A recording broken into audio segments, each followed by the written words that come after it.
Hoje eu falo que, assim, a minha jornada da infertilidade, a minha jornada da dificuldade da gestação, ela veio por ensinamento, né. Às vezes, a gente sabe das nossas limitações e às vezes a gente só precisa entender o porquê.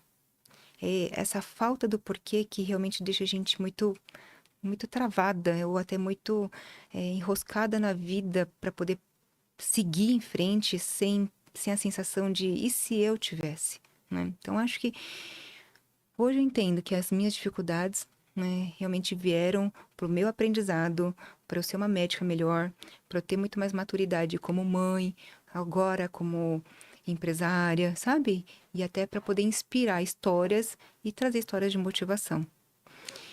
E o nosso cenário ali, até para as pacientes que não conseguem o gestar, a gente promete para elas não o bebê no colo, mas a jornada mais leve possível. A jornada onde a gente vai olhar para trás e falar assim: olha, eu fiz tudo que estava ao meu alcance e não me arrependo de nada, eu precisava disso tudo, mas agora eu estou livre para virar a página do livro, para virar o capítulo e recomeçar minha vida com o que é para mim.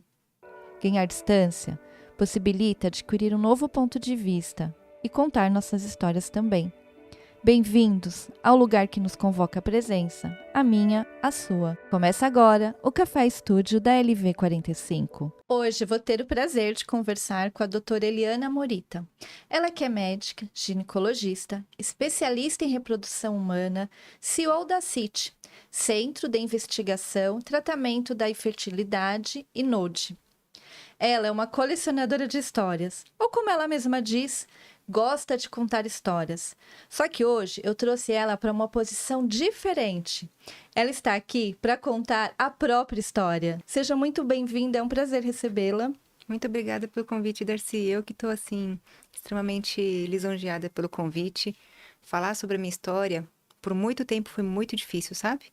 Mas hoje eu conto ela com o maior orgulho, com a maior gratidão e feliz de ter realmente sido presenteada hoje em dia pelos acasos e pelos presentes que realmente a vida acabou trazendo aí com o decorrer do tempo, sabe? Doutora, quem acompanha você nas redes sociais, vê ali que você compartilha muitas histórias, né? Mas eu queria voltar lá atrás. Eu queria conhecer a sua trajetória, saber quem era você quando era lá pequenininha. Me conta um pouquinho da sua história.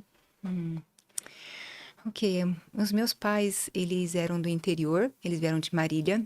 Eh, Eles não tiveram o ensino superior, mas com muito esforço, com muita batalha e, assim, vindo de uma família que não tinha tanto dinheiro, eles conseguiram realmente fazer com que os filhos tivessem a formação superior. Então, meu pai e minha mãe tiveram 3 filhos. O meu irmão mais velho é o Eduardo, que também faleceu muito cedo. Eu sou a filha do meio e tenho meu irmão caçula, que é o Eric. Então, meus pais tiveram 3 filhos, o Eduardo, Eliane e Eric, e nós tivemos o privilégio de ter, sim, diferente deles, uma educação mais diferenciada, um ensino muito melhor, e fez com que favorecesse, então, que eu me formasse médica, né? Eu fui muito criada pela minha avó e pela minha tia, porque minha mãe e meu pai trabalhavam muito. Então, a lembrança que eu tenho dos meus pais são muito assim, comerciantes, empreendedores e vencendo na vida por uma batalha realmente e para poder tentar fazer uma diferença para gente, né? Então, hoje eu tenho muita gratidão pelos meus pais, mas eu tenho um carinho imenso pela minha tia de criação e pela minha avó de criação também. E você era uma criança que gostava, assim, de brincar de médica? De onde veio, né, essa coisa de ser médica? Eu acho que eu sempre tive, desde as minhas mais velhas lembranças, eu sempre tive um perfil de muito de cuidado. Então, eu cuidava dos meus bichinhos, cuidava das bonecas, brinquei muito até os 15 anos, eu sempre fui muito criança, tive a oportunidade de ser muito criança, e eu sempre tive o cenário de ser médica. Possivelmente a minha madrinha é médica, então talvez me inspirasse ali, sabe, esse cenário ser médica, mas eu acho que isso é genuíno, isso é meu. Então a vontade de ser médica partiu ali dos primórdios e eu nem sei quando que é que iniciou essa vontade. E aí você fez a faculdade de medicina, e quando você escolheu essa especialização? Eu fiz medicina em Marília, né? Por coincidência, eu voltei para a cidade natal dos meus pais e eu me formei em Marília. Acho que a ginecologia não sempre foi um cenário muito almejado para mim, mas eu acho que quando eu me formei, eu tinha uma coisa de salvar vidas, e eu acho que estava numa época de plantão médico, IAR, então eu fui para urgência e emergência, porque eu queria ser clínica e trabalhar num pronto-socorro para salvar vidas, mas quando eu me deparei com um cenário muito desfavorável, onde a gente tinha muito mais perda do que ganho, ou seja, muito mais morte do que vida, eu falei, nossa, eu tô no lugar errado. Aí então eu acabei indo para minha outra opção, que seria ser ginecologista e obstetra. Foi ali que eu me encontrei. Então eu saí daquele cenário onde eu vivenciava pronto-socorro para ir para a vida. A obstetrícia para mim realmente foi assim o meu maior presente, né, profissional. Eu me encontrei ali, eu me sinto extremamente perfil de ser obstetra e lidar com vida, com nascimento. E onde que entrou, né? Essa que você é uma médica apaixonada, a gente vê assim todos os dias, a gente vê pelos depoimentos das suas pacientes, é assim bem impactante mesmo. Em que momento você decidiu se especializar em reprodução humana? Quando eu me formei médica e aí eu passei pela urgência e emergência, e no ano seguinte eu acabei indo para ginecologia e obstetrícia, eu tive que fazer algumas especializações dentro da GO. Como eu realmente fiquei apaixonada por obstetrícia, eu fui fazer gestação de alto risco e pré-natal. E por lá eu fiquei alguns anos só fazendo gestação de alto risco e pré-natal. Por uma dificuldade pessoal de engravidar, por um diagnóstico tardio de endometriose e por esse quadro de infertilidade, eu acabei estudando reprodução humana por uma necessidade pessoal. E lá eu acabei encontrando a minha segunda paixão. A reprodução humana, por uma dificuldade pessoal, a gente lida muito com as limitações das mulheres, as dificuldades que realmente as mulheres têm para poder engravidar é uma dor imensurável. Né? E realmente tentar favorecer e auxiliar com que aquela mulher ou aquele casal prospere família, cresça e tenha filhos, realmente foi assim tão maravilhoso quanto a obstetrícia. Agora a reprodução humana, então, veio como uma consequência, você vê, por uma dificuldade pessoal. Eu queria que você me contasse, se você não se importar, dessa sua trajetória, né? Dessa sua busca pelo gestar. Acho que primeiro a gente sempre cresce com aquele clichê da vida de que a gente tem que namorar, casar, ter filhos, né? E eu, sendo a filha do meio, meus dois irmãos já com filhos, eu ainda não tinha tido filhos e ainda ginecologista, né? Então aquela cobrança da família, de cadê os filhos, e se eu não sabia como é que fazia filhos, como é que tinha que namorar. Então essa cobrança indireta me fez ficar muito reprimida com essa minha queixa. Eu não verbalizava, a gente não conversava sobre essa dificuldade com ninguém.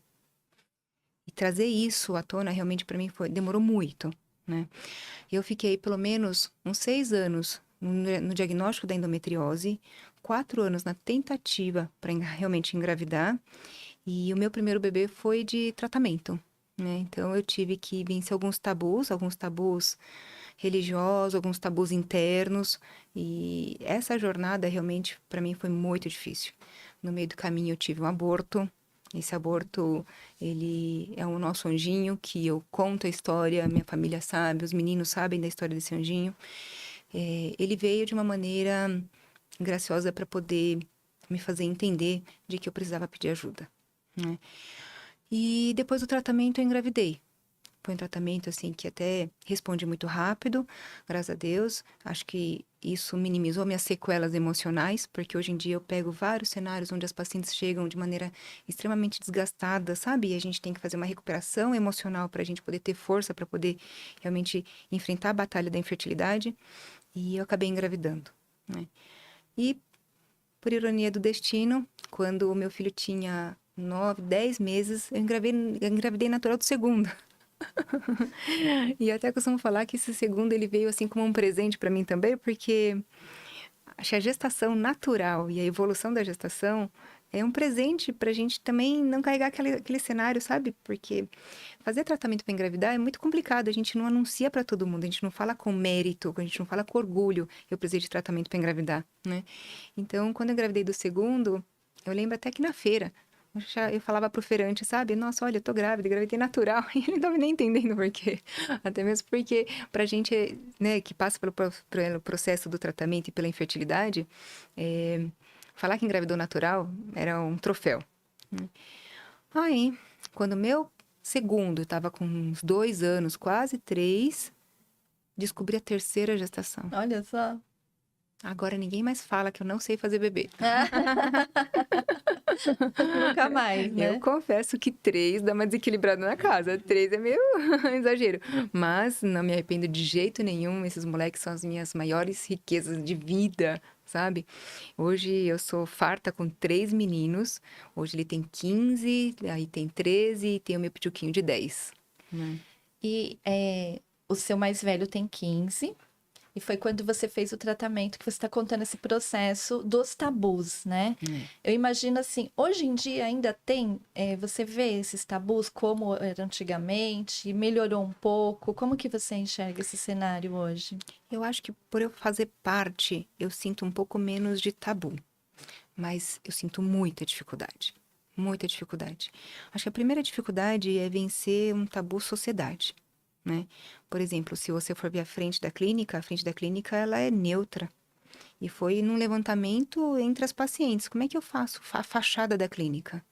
E foi quase que assim, unânime, a necessidade de fazer uma fachada neutra. Porque ninguém gosta de aparecer, ninguém gosta de falar que está fazendo tratamento de infertilidade, né? Você vê que na clínica a gente evita, a gente não posta nada de paciente, até mesmo para não vincular, a gente não... É um tratamento extremamente sigiloso e que o nosso perfil fica ali mesmo no back, por trás e favorecer as alegrias das famílias. Acho que o segundo tabu muito importante é religioso. Eu acho que esse é um dos maiores. Eu carrego alguns casais, alguns pacientes que realmente tem uma limitação de seguir no tratamento por uma necessidade formal da reprodução assistida e não conseguem por uma limitação religiosa, sabe? Então, é muito triste. E, às vezes, eu vou conversar com o padre que eu frequento, sai algumas faísquinhas, mas eu super aceito a posição deles, mas eu confesso que é um cenário onde o catolicismo, principalmente, ainda tem muita resistência. E aí a gente vai muito do bom senso, a gente vai muito do padre, de como é que ele realmente orienta aquele casal. Mas eu acho que esse tabu religioso é bem pesado ainda, né? E eu sei que você é uma mulher bem religiosa. Isso foi um tabu para você também? Sim. Eu acho que a primeira limitação para mim foi ser médica e admitir, ser humilde de falar que eu não consigo sozinha. Eu acho que isso, os médicos, eles têm um perfil meio onipotente, sabe? E então, acho que ser humilde, acho que foi o primeiro cenário de que eu preciso de ajuda. Acho que isso foi extremamente importante para o meu processo de maternidade. Depois a gente entende o porquê da humildade, o porquê da necessidade de ter paciência. E eu falo até que eu passei pelo processo de maturidade para ser mãe, né? Então, acho que o primeiro tabu realmente foi a questão ser médica e o segundo foi realmente religioso. Eu me sentia pecadora. Eu me sentia extremamente contra a vontade divina, sabe? De seguir por um caminho que de repente não estava sendo traçado ali de uma maneira natural.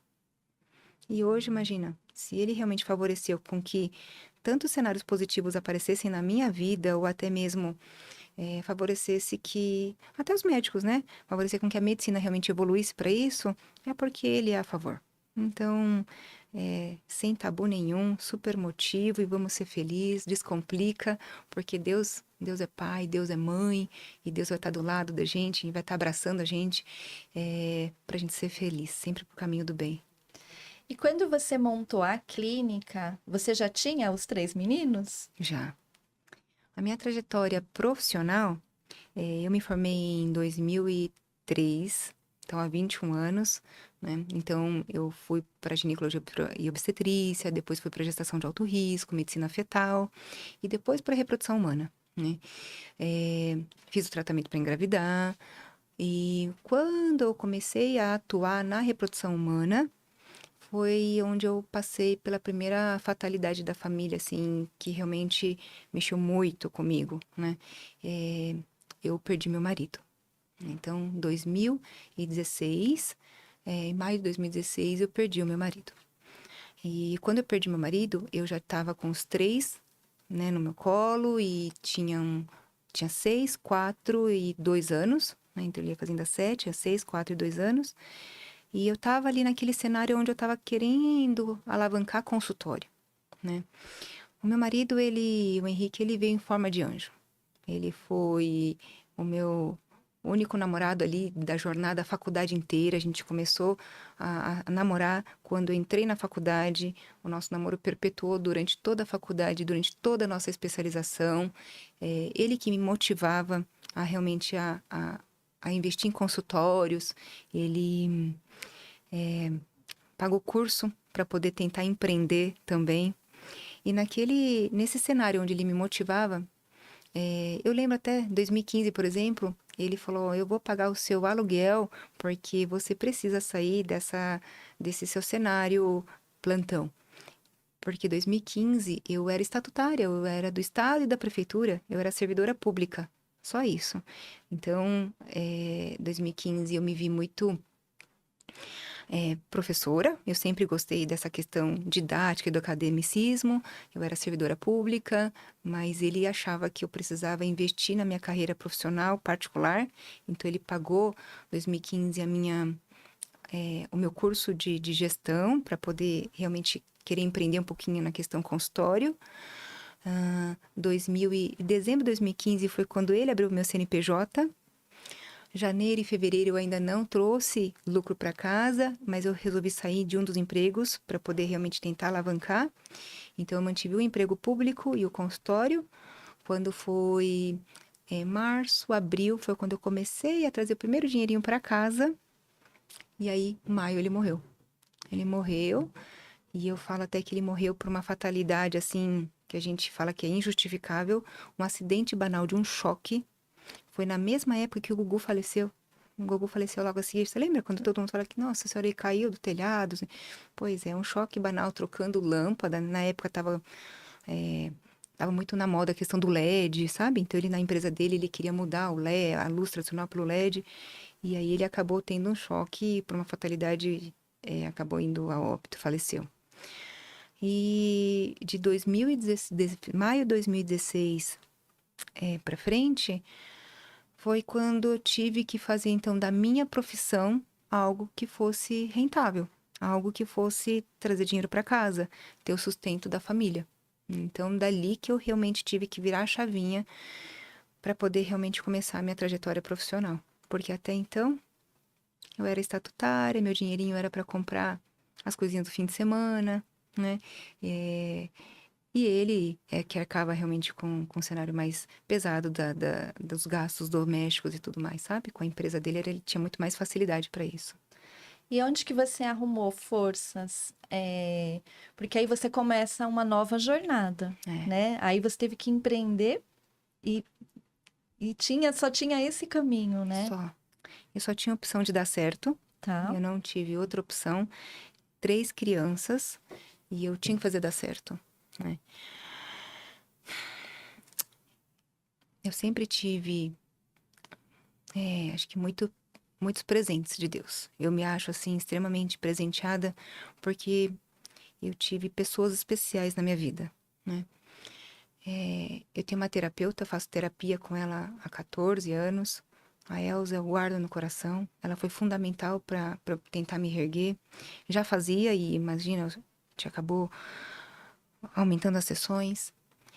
O Henrique, ele tinha um coaching empresarial, um coach que ajudava ele nos pensamentos e na melhoria da empresa. Foi ele que realmente me ajudou, sabe, a resgatar Deus no coração e realmente me ajudar a ter um outro tipo de visão. a minha própria equipe, minha amiga médica que está comigo ali do meu lado, e eu acho que todo o cenário ali, família e tudo mais, foram fundamentais para eu poder realmente me reestruturar para poder seguir em frente, sabe? 2016 eu coloco como um ano muito de luto. Eu acho que é um ano onde eu tive que me reconfigurar, até financeiramente.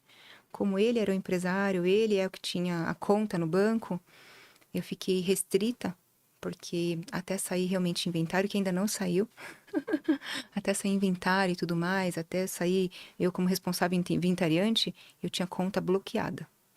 Aí eu tive que pedir ajuda pro meu pai, para poder passar os primeiros meses, e foi dali então que eu falei, meu Deus do céu. Eu lembro até que cogitaram a ideia de separarem meus filhos, quem que ia cuidar de cada um dos filhos, e dividindo meus filhos como se fossem, sabe? Ai, mercadoria, eu cuido até ela conseguir, não, fica comigo, fica... Nossa, foi muito difícil. Eu não permiti, em hipótese alguma, que eles fossem separados de mim. E foi nessa dor que eu falei, não, eu vou conseguir todos eles, em nome do Henrique, em nome da nossa família, eu vou conseguir força para mantê-los todos unidos aqui comigo e a gente vai dar a volta por cima. Fui pedindo muita ajuda. É, que até hoje me embarga, a gente fica meio embargado, assim, meio, É difícil, né? dá um nozinho na garganta, porque acho que a vivência da dor, né, a gente lembrar da dor que a gente passou, mas é uma dor muito mais hoje sem vitimismo, sabe? Porque não é meu perfil ficar se vitimizando com história. É uma dor até de orgulho, de olha, o que a gente passou, né? E hoje em dia você compartilha, né, essas histórias, você inspira outras mulheres, porque hoje a gente tem um cenário completamente diferente, né? Hoje você é CEO da clínica, você tem uma equipe muito grande. Me conta um pouquinho, você veio contando, né? Me É, conta o cenário que a gente tem hoje. eu acho que em 2015, que eu comecei com consultório, eu lembro que eu tinha 1, 2 pacientes na semana. Não tinha nem como pagar meu aluguel, era ele que me sustentava ainda, né? Ele que me ajudava financeiramente. 2016 foi quando eu comecei a trazer o dinheirinho para casa. Eu comecei, então, a, a enxergar que eu precisava de ajuda. E foi ali que eu comecei a ter que tentar colocar mais médicos para poder me ajudar. Porque eu precisava ter tempo para as crianças, que até então eram sozinhas, né? Não tinha mais ninguém para poder me ajudar. E eu precisava, então, compor equipe, né? 2017 foi quando a gente começou a fortalecer laço.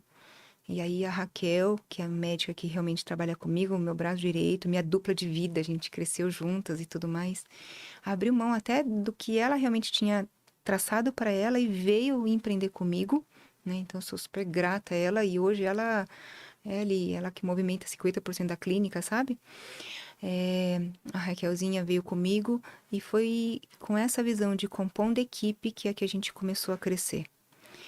2017 ela veio então para fazer o projeto, 2018 começou a melhorar o cenário e 2019 a gente teve a ideia então, agora como equipe a gente estava com mais ou menos 4, 5 médicos e estava com uma equipe mais multidisciplinar. A gente resolveu então fazer um centro onde a gente integrasse toda a investigação e o tratamento, né? Eu falo que essa jornada, ela foi muito rica de conhecimentos na verdade, acho que essa jornada, assim, até para dar um pouquinho de contexto e entender como foi tudo muito rápido e por isso que, assim, talvez a palavra que mais me cabe todos os dias é gratidão. Eu estava naquele consultório sozinha. Em 2016 mesmo, quando eu estava na minha fase de luto, eu aluguei mais uma sala na frente em 2 meses, mais uma outra sala do lado em 2 meses. Ou seja, num período aí de 6, 7 meses, eu estava com 3 salas alugadas e até então não tinha condição de pagar uma sala. 2017, quando a Raquel realmente integrou de vez, a gente resolveu ir para outro espaço. Aí a gente foi para um outro espaço onde tinham 3, 4 salas integradas. No mesmo ano, a gente integrou e a gente alugou o andar inteiro. E no ano seguinte, a gente estava com 2 andares alugados para realmente alojar toda a equipe, sabe? Nessa época, a gente estava com os 4 médicos, a gente já tinha cirurgião que está até hoje com a gente, com o Dr. Tiago. A gente estava já começando a acupuntura, fazendo coleta de sangue, aumentando a equipe com enfermagem, aplicação de medicamentos. E aí a gente via que faltava espaço e faltava mais coisa, que o cenário favorecia para que a gente fosse para um espaço maior. Foi aí que meu pai cedeu o prédio dele para a gente poder tentar alugar. Foi tendo que provar para ele que eu tinha condição de bancar um aluguel, que eu fui para um prédio ao lado, né? Sempre almejando ficar ali no mesmo bairro. Fui para um prédio ao lado e ele realmente cedeu esse prédio para a gente poder alugar. E lá, como é um prédio da família, me encorajou a entrar numa reforma. Aí foi quando a gente fez essa construção desse prédio, hoje com 750 metros quadrados construídos. A gente está com centro cirúrgico próprio, a gente está com laboratório de embriologia própria, a gente tem um andar clínico e ainda em obra para poder expandir. Hoje nós somos uma equipe com 38 colaboradores, né? E um centro integrado, porque o perfil hoje em dia das mulheres e até do cenário geral é um perfil imediatista, né? Então, lá no centro, a gente consegue realmente fazer com que tudo isso seja muito otimizado, para a gente ganhar tempo, ganhar investigação, entender os porquês e a justificativa das infertilidades, para aí sim seguir no tratamento mais assertivo, com menos trupicos ali no meio do caminho, sabe? Doutora, eu pedi para você me dar esse cenário atual, porque assim, hoje, né, você tem uma clínica muito grande, que é referência, tem laboratório, como você acabou de falar, e é muita coisa ali integrada. Mas você não perdeu aquela médica lá do começo, é a mesma até hoje. E a gente vê lá pelos depoimentos das redes sociais, das pacientes, que você tem um atendimento na clínica que é muito humanizado. E eu acredito que seja muito por conta da sua trajetória. Eu queria que você me contasse assim, como que você conseguiu replicar ou criar uma equipe que siga essa mesma linha, né, de acolhimento, porque hoje a paciente, quando ela chega lá na clínica e ela é atendida por qualquer membro lá da equipe, ela sente isso e a gente vê nos depoimentos. Desde o início da clínica, a gente se une pelo mesmo propósito e valores. Todo mundo lá dentro é muito unido, porque nós temos o mesmo propósito e os mesmos valores. Eu acho que isso que faz formar uma equipe coesa, uma equipe fortalecida de decisão, uma equipe que valoriza realmente, sabe, aquilo que realmente eu aplico. Então, hoje eu posso falar que a gente está com uma equipe extremamente fortalecida, unificada e coesa com a mesma conduta.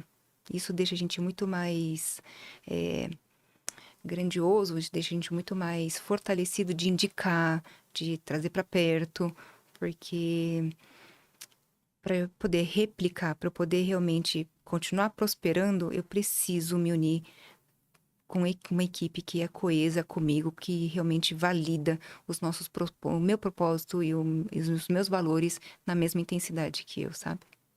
É porque a gente vê muito isso, assim, nos posts, né, as pacientes, e eu achei até muito interessante, eu vi algumas tentantes, ou pessoas que não conseguiram, né, o gestar, e mesmo assim, elas continuam, assim, muito gratas, né, pela equipe, pelo atendimento, isso é uma coisa, assim, muito impactante mesmo. Hoje eu falo que, assim, a minha jornada da infertilidade, a minha jornada da dificuldade da gestação, ela veio por ensinamento, né? Às vezes, a gente sabe das nossas limitações e às vezes a gente só precisa entender o porquê.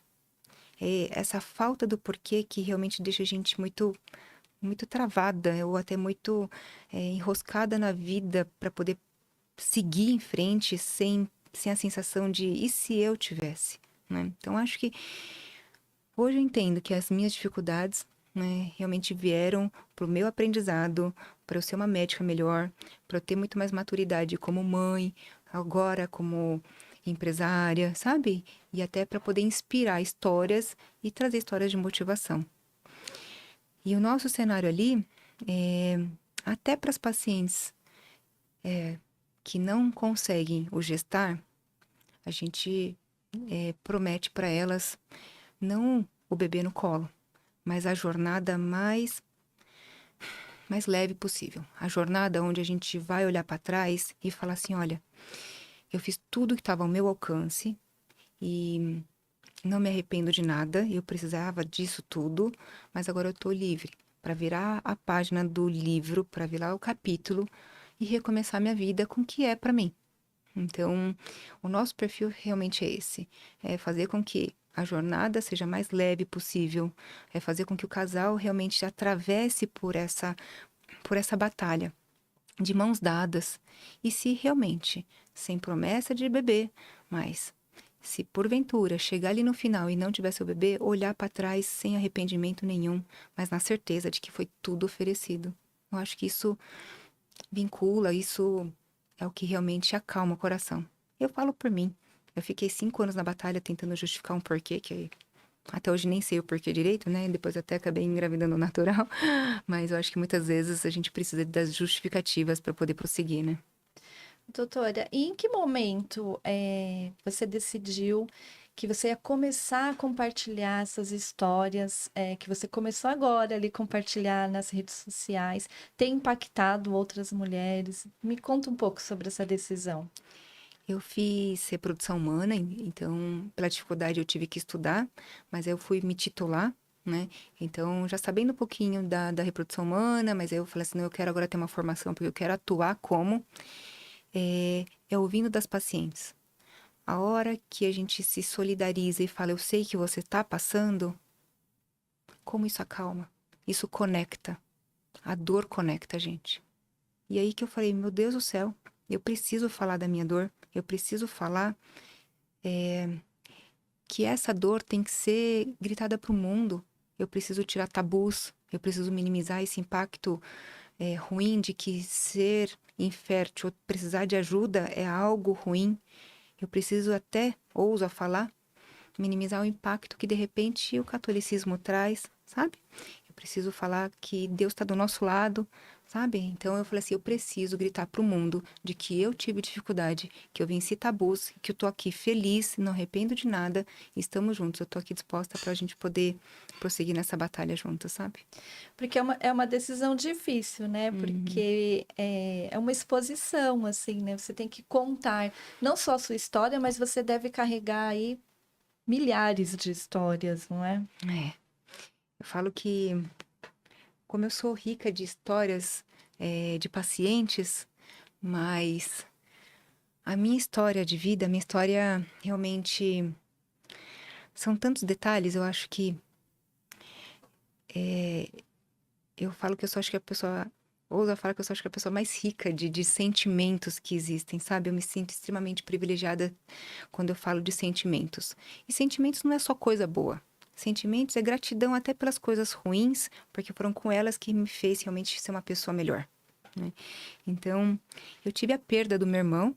O meu irmão faleceu em 2003 e ele deixou 2 sobrinhos, que é a Camila e o Bruno, e a minha cunhada, que não tinha nem nível superior, com muita dificuldade, ia ter que aprender a se virar. Eu, inclusive, briguei muito com ela na época, porque eu gostaria que ela criasse os meus sobrinhos de maneira diferente, mas hoje, imagina, bobeira, né? Ela criava do jeito que ela poderia, e muitas das vezes o Bruno e a Camila, eles eram meio que compartilhados comigo. Eu e o Henrique, a gente fez parte da formação, da educação. Então, eles moravam com a gente, ficavam um pouco com a mãe, moravam com a gente. Hoje, a Camila é minha sobrinha médica, ela se formou médica, possivelmente pela inspiração e tudo mais. Mora ali do meu lado, por, por coincidências da vida, né? Ou, né, cenários que a gente não sabe justificar o porquê. São os dois que realmente foram criados por mim, pelo Henrique, que me ajudam com os meus 3, que o pai realmente faleceu, né? A Camila e o Bruno, na verdade, eu falo que o que é que Deus está preparando para eles. E eles então vieram de um pai que faleceu muito cedo. O Bruno tinha 4 anos e a Camila tinha 6. Foi criado pelo tio e pela tia, né? Ia com a mãe sempre por perto e tudo mais. E por fatalidade, quando eles estavam ali próximo dos 20 anos, o Henrique falece também. Aquele cenário de, meu Deus do céu, o Henrique faleceu, me deixou com 3 filhos, e aqueles 2 sobrinhos que têm a imagem do Henrique como pai, falam, meu Deus do céu, é dolorido para mim, mas imagina para esses meus 2 sobrinhos, né? Hoje eu falo para eles, a gente não entende o porquê. É igual eu, que muitas vezes quando eu passei pelo processo da dor, a gente não entende naquele momento, né? Mas eles precisavam se reerguer, porque não é o nosso perfil da nossa família ficar se vitimizando com as histórias que ocorrem na nossa vida. E sim se fortalecer com as ocorrências que a vida está sujeita a realmente a acontecer na vida. E o ano passado, para mim, foi um ano onde eu tive que me reconfigurar muito, porque a morte estava muito próxima de mim no ano passado. 2023 eu perdi a minha mãe. Então, a minha mãe, que realmente sempre me ajudou muito, mas ela já estava com uma sequela neurológica desde 2012, que ela fez uma neurocirurgia, então ela já não tinha muita conexão, mas ela acabou indo a óbito, então, o ano passado, e para mim foi muito forte, porque o ícone fortalecido da família, minha família sempre foi muito matriarcal, vinha da minha mãe, e a hora que ela me vai, eu me deparei num cenário que eu falava, meu Deus do céu, todos os meus sobrinhos, meu irmão, minha tia, que eu sou cuidadora da minha tia, irmã da minha mãe, o meu pai, com uma demência senil, que eu também sou cuidadora do meu pai, olham para mim e aí eu vejo que o bastão tá na minha mão.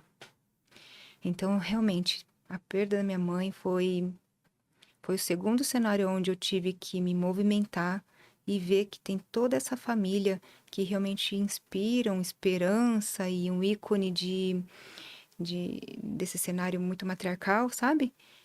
Na minha pessoa. Né? Aí, ela faleceu em março. A Marina, que é a mãe do Bruno e da Camila, com diagnóstico de um câncer intestinal. Há 2 anos, foi um achado, né, de um exame e 2023 que ela faleceu, 2021. Nossa, mas ela foi para cirurgia, quimioterapia, mas infelizmente a doença não teve um controle da maneira que a gente estava esperando. E de julho até setembro, ela evoluiu de uma maneira muito rápida. Julho, ela passou o aniversário comigo ainda, né, relativamente bem, sem resposta à quimioterapia, mas com o diagnóstico de que a doença não tinha mais, era inoperável e que ela entraria num paliativo. E foi dali então que ela foi afundando de uma maneira muito rápida e ela pediu para falecer em casa. E eu entendi que ela era na casa dela. Você quer falecer na sua casa? Como é que você quer falar sobre morte muito complicada com alguém que tá com a gente ali? E ela falou assim: não, Eli, eu quero ficar do seu lado, de mão dada, com toda a nossa família. Me ajuda com tudo isso. E ouvindo aquele pedido da minha cunhada, que até então a gente até brigava, mas a gente se uniu muito, né, depois do falecimento do Henrique, eu falei assim: eu preciso desenhar esse cenário para ela. Como que é que eu vou abrigar alguém com paliativo na minha casa, viúva, cuidadora do meu pai, cuidadora da minha tia, 3 crianças e ela me pedindo ajuda? Aí a gente vê que a gente tem força mesmo. Foi ali que eu falei: nossa senhora, Deus tá comigo mesmo. Tive que assim, enfrentar muito preconceito de família, muito tabu, muito julgamento de como é que eu seria ousada a fazer isso, tirá-la de um hospital paliativo para levar para minha casa. Quais são os traumas que eu realmente ia deixar para aquelas crianças que estavam ali vivenciando tudo aquilo lá? Mas eu não podia falar não para ela. E aí eu preparei um hospitalzinho em casa. Maca, bomba de infusão, morfina, contratamos a enfermeira, contratei a casa humana. Meu Deus do céu, como eu aprendi com o sistema ali da casa humana e os cuidados paliativos que a Marina teve oportunidade. E eis que, de repente, aquele cenário onde era um paliativo terminal foi enxergado de uma maneira extremamente diferente, porque virou oportunidade. Como que é que em pouco tempo que ela ficou ali com a gente, ela ficou 2, quase 3 semanas ali ainda, ela me fez reconfigurar a vida. Eu acordava de manhã, colocava uma musiquinha ali do padre Fábio de Mello, padre Marcelo, todo dia a gente tocava uma musiquinha, abria a janela e ela só fechava os olhos e falava assim: sol. Meu Deus do céu, quantas vezes o sol bateu no nosso rosto e a gente nunca nem sequer deu significado para aquilo.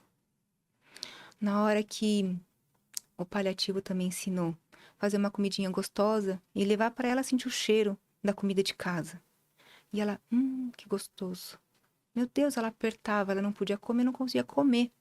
Mas ela apertava a minha mão e falava assim, obrigada.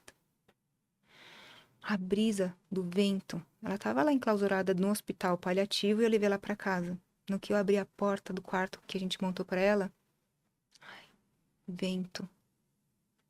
Aquilo mexeu tanto com a gente que eu falava assim, meu Deus do céu, gratidão pela vida. Oportunidade da Marina tá vivenciando os últimos de vida dela, os últimos dias ao lado da família, de mãos dadas, fazendo oração. Aqueles meninos podendo fazer bolo, eles levavam, tia Marina, eu fiz o seu bolo. Ela sempre cozinhou muito, ela sempre gostou de cozinhar. Então ela tem um caderninho que a gente guarda lá com a gente. Ela tem um caderninho. E aí os meninos iam fazer a torta dela, ia fazer o bolo de fubá. E levava assim, só para ela sentir o cheirinho. Como esse contato nesses últimos dias, na verdade, a gente viu até como um privilégio. Eu ouso falar que se um dia eu tiver que ir embora, se eu tiver a oportunidade de ficar de mãos dadas e abraçada com com os familiares, com as pessoas que a gente mais ama, é muito mais oportunidade. E a gente ouviu ali da casa humana. A morte, ela é certa nesse momento. O processo da morte está acontecendo. E por que não dar qualidade para aquele momento? E aquilo foi grandioso demais na minha vida. Hoje eu agradeço a Marina pela oportunidade de ter vivenciado os últimos dias, o último suspiro ali com a gente. Os meus meninos, que até então tinham tanto tabu de quais sequelas emocionais a gente ia deixar, eles entendem muito mais sobre a morte e o valor da vida, né? E isso me fez, assim, enriquecer emocionalmente. Por isso que eu falei que esse ano, acho que eu mudei tudo. Eu sou do cenário de que, gente, vamos ser felizes. E sempre que a gente estiver passando por uma dificuldade, e eu trabalho muito isso com a equipe, quais são as alternativas? O que é que descomplica? Então vamos por essa. Até as interpretações. Será que fulano gritou por isso, gritou por aquilo ou gritou por isso aqui? Qual que é o que descomplica? Vamos pegar essa alternativa, sabe? Me fez deixar a vida mais leve, me fez valorizar todos os dias, trabalhar muito com gratidão e transformar as vidas daquelas pacientes que estão ali, olha, com a dificuldade e chorando, numa oportunidade. Cada um que passa e faz da dificuldade oportunidade, a gente se engrandece. E aí hoje eu pego na mão de cada uma das pacientes que vem chorando e eu faço elas enxergarem a gratidão da vida que está ao redor. Porque às vezes a gente esquece de ver. E que história incrível, né? Porque você já tinha um momento que é o do nascimento, né? Você tem esse privilégio, né? De não só ajudar a pessoa no gestar, mas ver o nascimento, né? Então, hoje você conhece os dois Os dois lados, lados. né? De ponta a ponta, né? Exatamente. Olha, não são oportunidades? Meu Deus do céu. Por isso que quando eu converso com as pessoas, eu falo assim, meu Deus do céu, eu sou tão rica de emoção e de sentimentos. E essa eu falo para os meninos, que essa é a maior riqueza da vida, porque nunca ninguém vai arrancar. É valorizar o que a gente mais tem aqui de valioso, que é o nosso dia a dia. E ver a vida e dar valor por ela, e ver a morte e dar valor para ela, né, é grandioso demais. Às vezes, por alguns amigos, eu também sou configurada como Alice no Mundo das Maravilhas, porque eu só consigo ver coisas boas, sabe? Mas eu não me importo de ser chamada de Alice do Mundo das Maravilhas, porque eu me sinto extremamente feliz em ver o mundo muito mais colorido, mesmo com tantas perdas, com tantas dores. o meu irmão, a minha avó de criação, a minha mãe, e aí depois o Henrique e até a minha cunhada. Né? Então, a morte não vai estragar, porque um dia eu vou. E se eu puder ir igual a Marina, é uma bênção. Sabe, eu agradeceria a oportunidade de abraçar todo mundo como ela fez, até o último minuto, abraçadinho com a gente, e deu o último suspiro e falou adeus. E que incrível, assim, a sua decisão de compartilhar a sua história, né? Porque isso inspira outras mulheres, ajuda outras mulheres no processo, elas se enxergam, né? Vê ali que você passa algumas coisas que talvez ela esteja passando naquele momento, e você, a partir do momento que você começou a compartilhar isso nas redes sociais, você cria não só conexão, né? Mas você ajuda a outra pessoa, né? Porque a gente se identifica e a gente sabe que aquela pessoa sentiu aquela dor ou que está sentindo. Eu vou agradecer aqui em nome de todas as mulheres, né?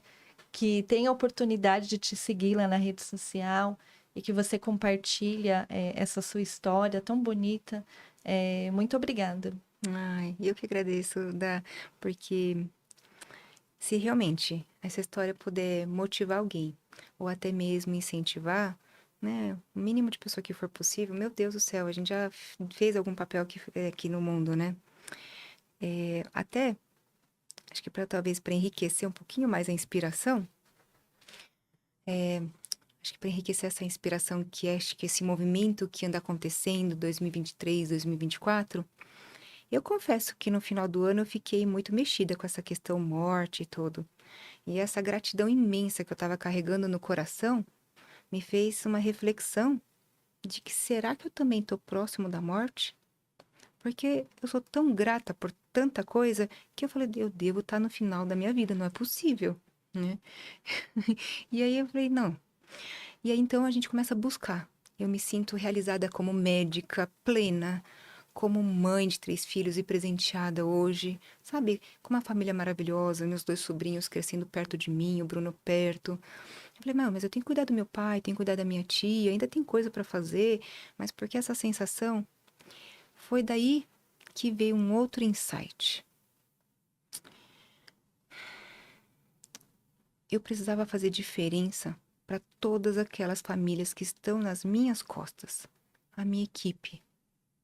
Foi olhando para dentro que eu vi que eu posso não só inspirar as mulheres, quanto motivar as mamães, as futuras mamães, as tentantes, quanto também ajudar quem está ali comigo, com a minha equipe, e até ajudar mercado de trabalho. Eu falei assim, eu vou investir nisso. Por quê? Eu entendi que as oportunidades foram chegando para mim. E num intervalo muito pequeno de tempo, como é que a gente conseguiu tanta coisa?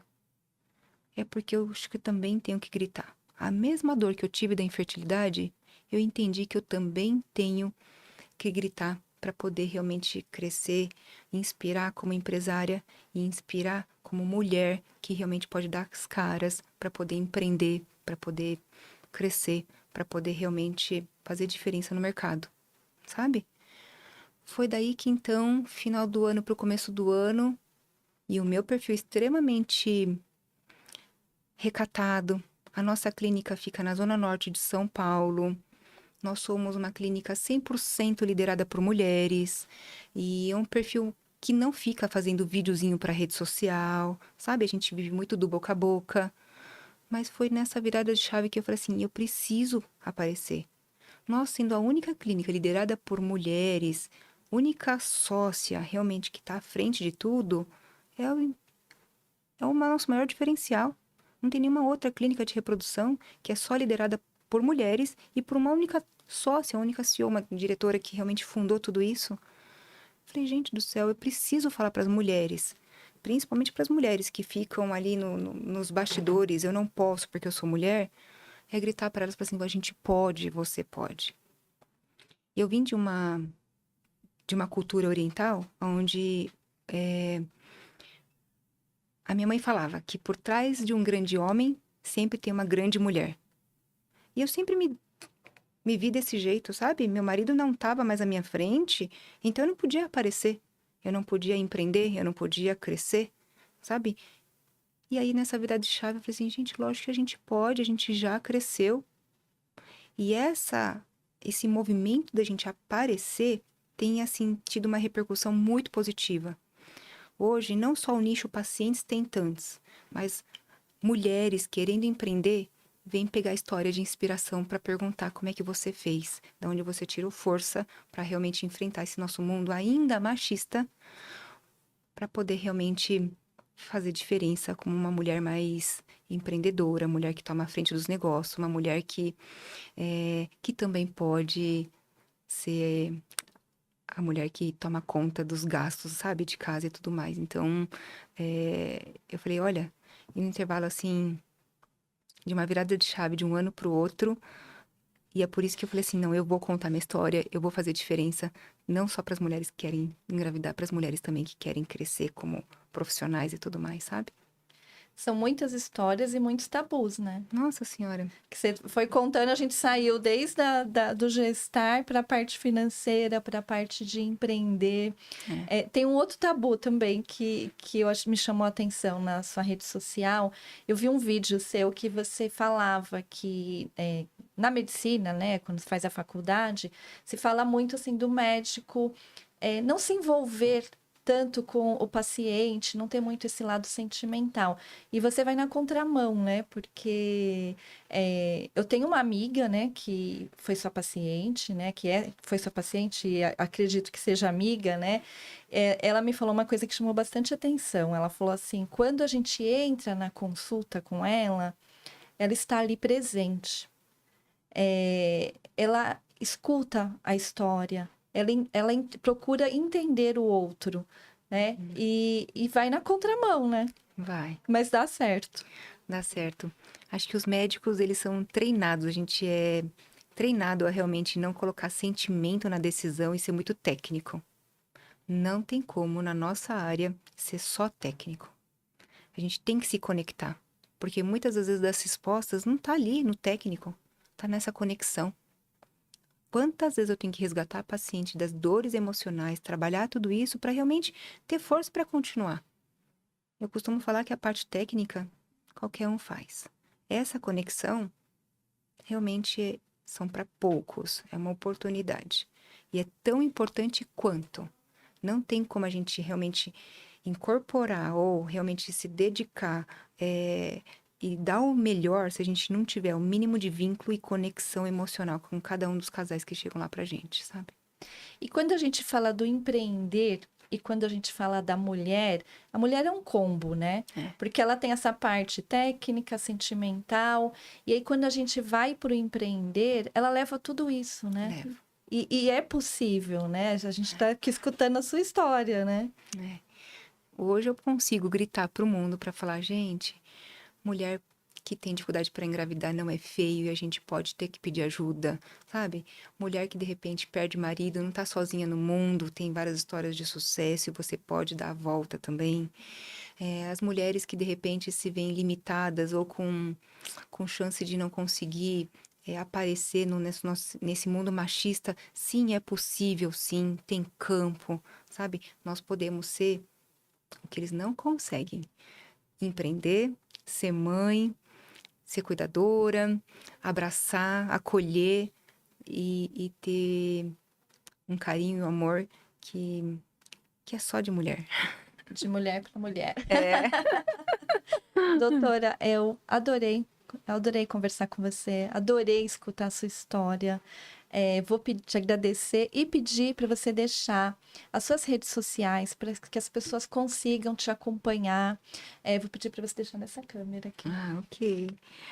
Bom, as pessoas podem me seguir no Instagram, doutora DRA.Eliana Morita, né?